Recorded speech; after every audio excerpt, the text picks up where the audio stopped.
Bom dia, pessoal, tudo bem? Então, hoje o assunto é Deus, certo? E não preciso dizer que o Deus que eu vou definir aqui é uma hipótese desse canal. E vocês sabem como que eu chego às conclusões aqui nesse canal. Eu busco a totalidade. Então, o que significa isso? Que todas as coisas que aconteceram eu não encaro como mera ilusão. Eu encaro como uma coisa que tenha lá uma consistência além daquilo do relato que a gente conhece. Então, de tal maneira que tudo isso tem que encaixar. Se tudo isso encaixa dentro do mesmo modelo, eu estou próximo da verdade. Então, aqui, como sempre, eu vou misturar muitas coisas, né? Bom, a discussão sobre Deus, desde a Idade Média e inclusive hoje, na filosofia, os poucos que ainda discutem, eles ficam naquela discussão se Deus existe ou não existe, que eu considero uma discussão meio ultrapassada. Por quê, pessoal? Porque não tem como provar que Deus existe, nem que Deus não existe especulativamente. A única maneira de provar que Deus existe é provando Deus, ou seja, entrando em contato com Ele. Vocês vão dizer, mas isso não é possível. Eu não sei, porque existem muitos relatos no passado sobre contatos com um pretenso Deus, certo? Então, o que interessa na questão de Deus é discutir a hipótese de sua existência e, principalmente, em ele existindo, em que ele consistiria. Que é isso que eu vou discutir aqui. E eu vou levar em conta o que para saber o que ele consistiria. É a totalidade, certo, das coisas, das informações. E o Castaneda aqui, então, entra, né? Porque o Castaneda, vocês vão ver daqui para frente nos meus vídeos, que ele entra assim como uma pedra de toque, sabe? Aquela coisa que fecha. Eu não consigo achar em lugar nenhum uma coisa que feche tanto como uma pedra de toque, que complete aquela busca, né, pela verdade, do que a obra do Castaneda. E eu já expliquei por que ela teria acontecido. Ela teria acontecido, eu já expliquei no vídeo sobre Castaneda, não vou explicar de novo, certo? Mas a gente pode levar em conta de hoje em diante no canal que o Dom Juan é um bruxo, um homem de conhecimento que já existiu na América, certo?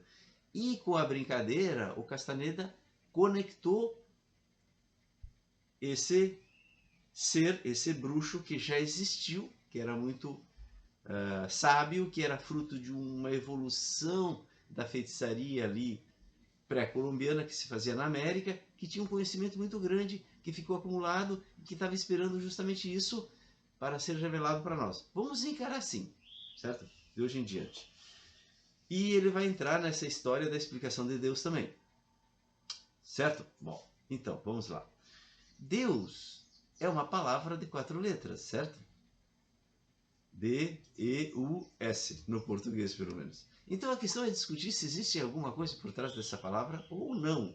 E em que consiste isso que a gente chama de Deus. E quando a gente chama Deus, eu e vocês, eu tenho certeza que a gente pensa no mesmo, na mesma figura. Acreditando ou não acreditando, a gente acredita naquele Deus de Abraão, né, de Moisés e até de Jesus.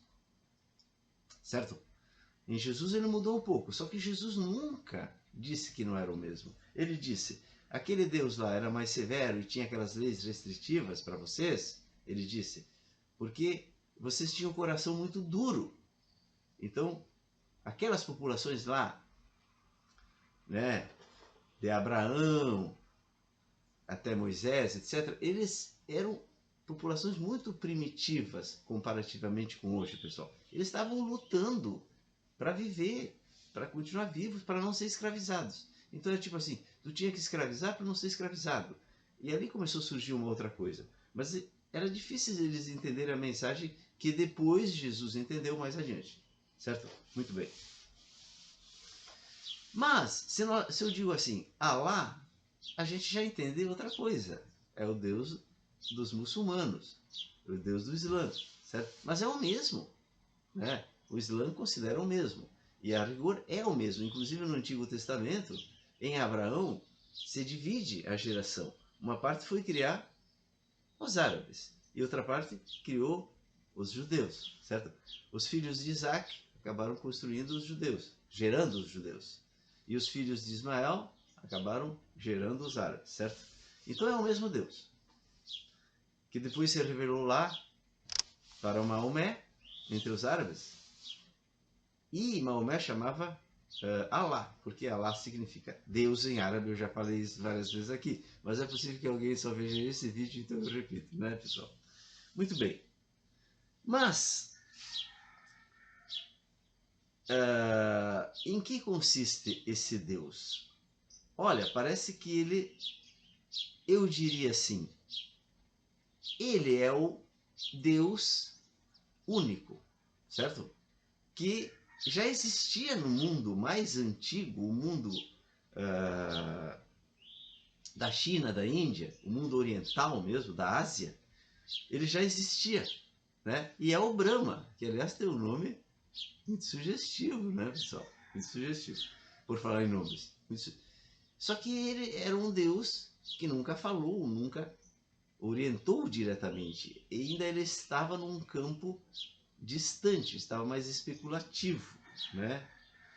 E ele começou a falar ali entre os povos do Oriente Médio. Ele começou, mais especificamente, ele começou antes dos judeus. Ele começou em Zaratustra, na antiga Pérsia, que hoje é o Irã, ali. E ele, o Zaratustra, ou Zoroastro, foi o primeiro profeta escatológico em que Deus começou a falar. Ele dialogava com Deus. E por que escatológico? Porque tem a ver com um fim, tem a ver com alguma coisa que não é hoje. Hoje eu estou aqui me ralando, mas no futuro eu vou ser julgado, os bons e o mal, e aí os bons que seguem Deus vão ganhar um prêmio. O que é isso, pessoal? É uma força sobrenatural que começou a orientar e dizer, façam isso, não façam aquilo, certo? Depois, entre os judeus, ela eclodiu mais. É preciso dizer, pessoal, que a Bíblia, ela não pode ser encarada como um relato histórico. Então ela tem muita coisa simbólica, ela tem muita coisa que provavelmente foi arranjada pelos que escreveram a Bíblia, mas ela, olhando no todo, ela sim é um bom indicativo dessa coisa que aconteceu, como que ela aconteceu, como que ela foi orientando a humanidade para criar uma sociedade que no fim é o Ocidente, somos nós, que sublimou a sua libido, sublimou a sua energia, quer dizer, não faz isso, faça aquilo, tem uma vida mais papai e mamãe, não te deitarás com outro homem. Depois Jesus deu uma flexibilizada, inclusive nisso, né? Porque tem uma passagem que Jesus flexibiliza essa questão sexual, mas eu não vou entrar nisso hoje, tá? Então, a maneira que eu vejo que pode abarcar tudo é dizer assim, tudo é conduzido por forças que nós não conhecemos, que estão ocultas da gente, que lá no passado a humanidade já conheceu mais diretamente, mas que a racionalidade que veio do fruto da árvore do conhecimento do bem e do mal, isso claro é uma metáfora, essa racionalidade ela foi nos tornando cegos para essa fonte, só que essa fonte continua orientando a natureza toda. Quando eu jogo uma semente no chão, ela nasce, ela cresce, ela dá flores, ela dá frutos, certo? Existem comandos que fazem aquela semente, né? E o ser humano é a mesma coisa. Mas como que tu pode orientar um ser humano, principalmente um primitivo? Aparecendo para ele, falando com ele, ameaçando, certo? Mas depois essa coisa, à medida que o ser humano vai entrando, como se ele entrasse num rio e vai, tu não precisa mais ameaçar. Tu já começa com comandos mais sutis. E até chegar a um ponto que tu não precisa mais comandar. O ser humano daí tem que se dar conta. Ele tem que tomar consciência disso. Por isso que não aparecem mais profetas hoje. Só eu, que sou o profeta de algo, alguém não me pergunta quem, mas ele nunca falou comigo, porque não precisa. Porque eu sou um filósofo que vai olhando todo e vai vendo, ah, e tenho essa incumbência para ensinar para vocês, claro, né, pessoal? Vocês já entenderam. Então assim eu consigo entender, né? Mas veja, vocês podem dizer assim, mas esse Deus é o único? Bom, ele nunca a rigor disse que era o único. Se vocês forem olhar, ele disse o único no sentido assim, eu sou o seu único Deus, de vocês o meu povo que eu escolhi. Não olhem para o lado. É que nem um homem que diz, eu sou o seu único homem para uma mulher. Ciumento, né? Será que ele acha que não tem outros homens? Não, ele sabe que tem, por isso que ele diz, eu sou o seu único homem. Nesse sentido, Javé disse, né? E várias passagens na Bíblia dá para entender que ele não era o único. Tem várias passagens, certo?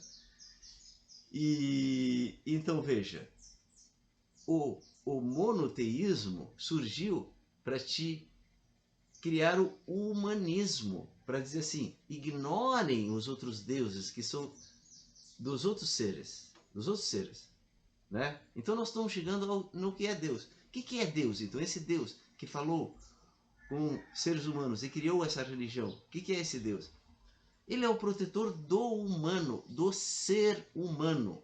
Veja, aqui nós começamos a nos aproximar assim da essência das coisas, porque ser humano não é tudo que nós somos. Não sei se vocês sabiam. Nós temos uma parte também que é o não ser humano, que é o quê? Que é o resto, é o que nos liga com o resto. É o nosso inconsciente coletivo, que liga tudo, certo? Mas o ser humano é como se fosse assim, o molde do ser humano, o molde do ser humano, a forma do ser humano, é aquilo como tu faz o ser humano, né? Então lá pelas tantas, esse protetor do ser humano restringiu mais o ser humano e transformou o ser humano no ser humano.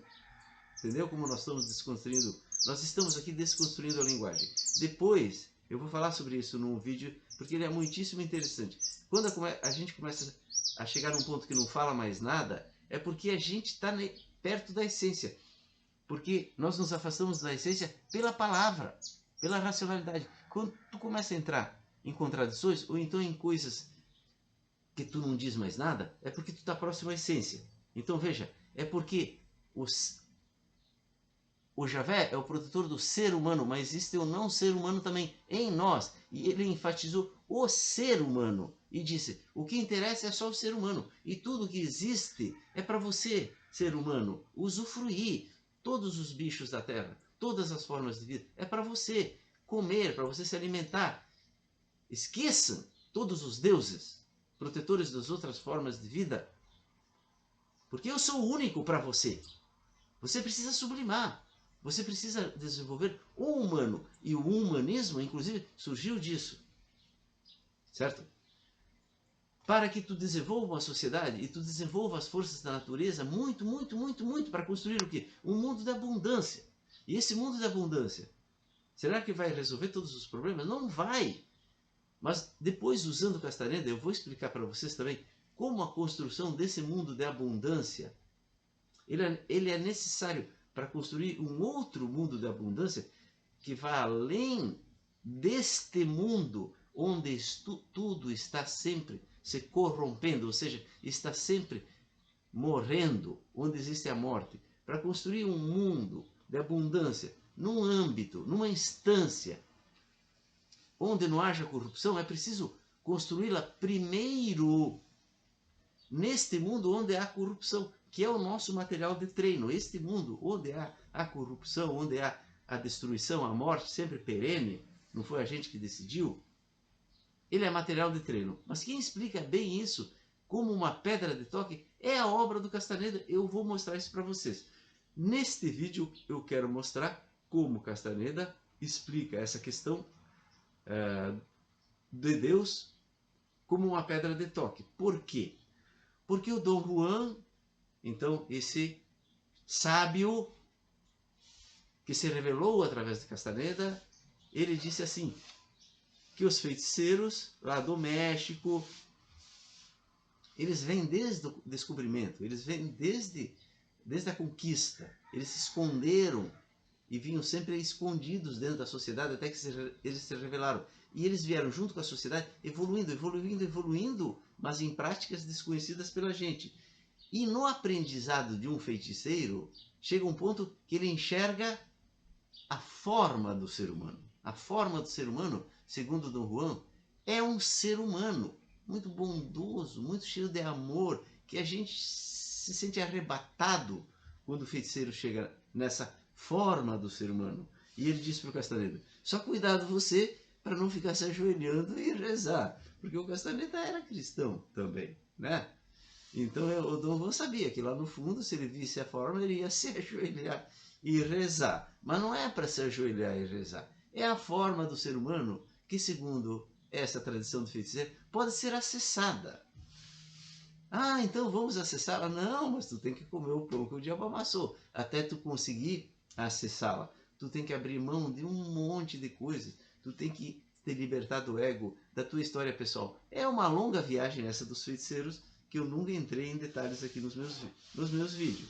É algo a ser estudado, né? Mas então, veja como é como uma pedra de toque. Ele mostra, é possível entrar em contato com Deus? Teoricamente é possível. Veja, isso é uma teoria, pessoal. Mas o que esse canal quer dizer? Que existe uma prática, existe uma maneira da humanidade se organizar para entrar em contato com essa forma do ser humano, com o nosso Pai, nesse sentido é o nosso Pai, com o nosso protetor. Então vejam, quando eu vou rezar, Pai nosso que estais nos céus, e funciona, para mim funciona, certo? Muita coisa se resolve com aquela oração que Jesus nos ensinou, certo? Lembrem-se disso, porque a gente está invocando a forma do ser humano, nosso protetor, contra os problemas que vêm do não ser. Porque eu estou reforçando o ser. Então, os problemas nossos vêm de onde? Do não ser, dessa coisa que a gente não vê mais, não conhece a fonte, a doença, a dor, que começa às vezes com mal-estares psicológicos não resolvidos, enfim. Será que Jesus era Deus? Será que Jesus era Deus? Eu vou encerrar com Jesus, certo? Porque uma vez Jesus estava curando doentes, etc., né? Incuráveis, doentes incuráveis. Então, os fariseus, que sempre pegavam no pé de Jesus, disseram assim, só Deus pode curar. Por acaso você é Deus? E Jesus disse, não está escrito, sois deuses? Veja, olha só.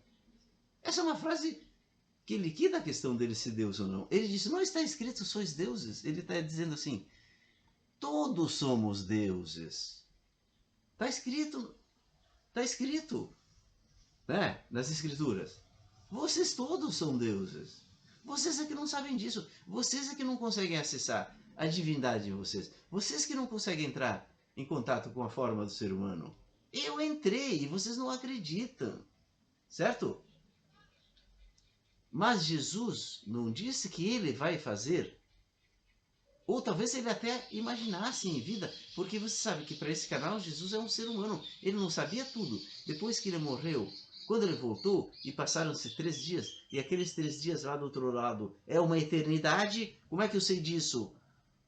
Pelo Islã, o Islã mostrou numa passagem que 1 segundo é uma eternidade no outro lado. Veja, tem que juntar tudo para entender.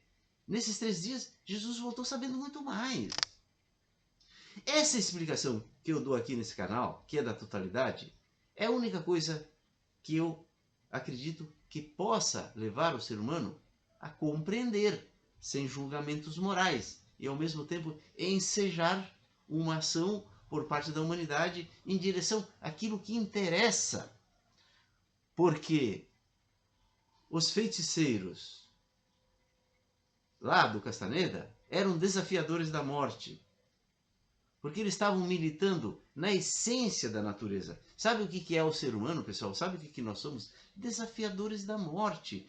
Só quando o ser humano se der conta que ele é, na verdade, no fundo, um desafiador da morte, porque ele não quer morrer, porque ele quer viver eternamente, porque ele quer ser feliz, é que aí é possível que o ser humano comece a pensar naquilo que interessa. Tá, pessoal? Então, um bom domingo para vocês. né? E até o próximo vídeo, se Deus deixar. Certo, pessoal? Beijos.